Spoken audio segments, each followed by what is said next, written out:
Hi everyone, my name is Wayne Pollack. I am an attorney who helps other attorneys engage the audiences that are vital to their firm's success, including their clients, their referral sources, their employees, and the media. In this video, the 3 ways that lawyers and law firms can realize an ROI when working with an outside ghostwriter. I am in frequent contact with lawyers and law firm marketing professionals regarding their need for ghostwriters and the firm's investment in their thought leadership marketing content like blog posts, byline articles, client alerts, and the like. Very often, when I'm in conversation with a lawyer or a law firm marketing professional, I hear the B word, budget. I hear the lawyer or the marketing professional tell me that they're not quite sure if they have the budget, whether at a firm level, a practice group level, or a personal business development level, if they have the budget to bring on an outside ghostwriter. And frequently, when I hear the B word, I have to remind the lawyer or the marketing professional that ghostwriting, like all forms of marketing, is an investment. You are spending money up front on marketing, on ghostwriting, on advertising, on whatever, in the hopes that by spending that money now, you will bring in new business soon, and that new business will more than pay for the cost of the marketing in whatever form it takes. Well, when it comes to ghostwriting specifically, there are 3 types of ROI that lawyers and law firms can expect to realize, one of which is guaranteed. So the first kind of ROI, which is a direct return on investment and is guaranteed, a guaranteed return on investment, is the fact that a lawyer, when they outsource content marketing writing to a ghostwriter, that lawyer frees himself or herself up to be able to bill time. That's an instant ROI. Because if that lawyer is billing $400, $500, $600 an hour and pays a ghostwriter $150, $200, even $250 an hour, that lawyer is still realizing a 2x return on their investment in the ghostwriter, because having that ghostwriter do the work for the lawyer frees the lawyer up to bill time and service clients. Of course, if the lawyer was forced to do that work, that content writing work themselves without the help of a ghostwriter, then that lawyer would not be able to bill their time to a client. So instantly, directly, and guaranteed ROI in the form of a lawyer hiring someone to write this content, write the marketing content they want done, so the lawyer is freed up to bill clients.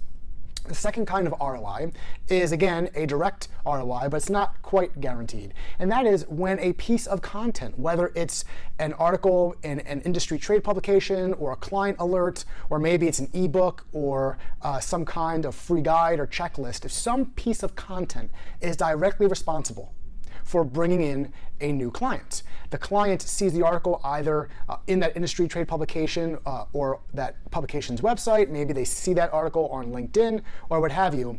But if there is a direct connection between a piece of content that was created in collaboration with a ghostwriter and a new client coming in, or a current client or past client with a new matter, that is a direct connection. That's a direct ROI. And obviously, the price you paid as a lawyer or law firm, the price you paid that ghostwriter to create that content will be likely dwarfed by that new client matter.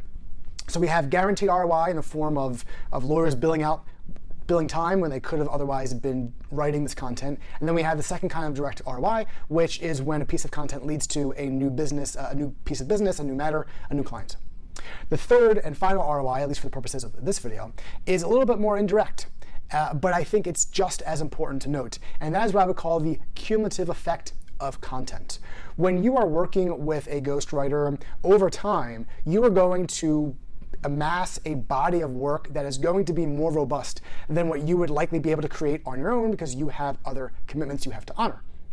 That body of work, that cumulative effect of content, speaks to people and can be found by people and viewed as evidence that you are an expert, or that you have a mastery of the area of law that you practice, and with the legal issues that your target audience tends to face. So that collection of blog posts, client alerts, bylined articles, ebooks, what have you, that gives someone the impression that you are someone that they might want to talk to about their legal problem, Or that body of work leads to a speaking engagement at an in-person or virtual conference. That body of work is found by a reporter, and they're now interviewing you in a local legal trade publication or an industry trade publication or a daily local newspaper because you are someone they perceive to be knowledgeable about the area of law you practice in because of that body of work. Again, you might not directly through the entire body of work get a client. More likely than not, or new business, more likely than not, it's an indirect, where because someone saw you at a speaking engagement that you got because of that body of work, or someone saw you based on an article they read that you were able to get an interview for based on your body of work, or you referred new business because the person doing the referring saw your body of work and thought that you were someone that this referred party needs to speak with. Content marketing and thought leadership marketing, like all forms of marketing, are investments. They are not sunk costs. In this video, I've walked you through 3 ways that you and your law firm can realize a return on investment, including a guaranteed way, by working with an outside ghostwriter. When you are contemplating investing in your content marketing program and your thought leadership marketing program, perhaps through working with an outside ghostwriter, remember, you're making an investment in the future of your legal practice and your law firm.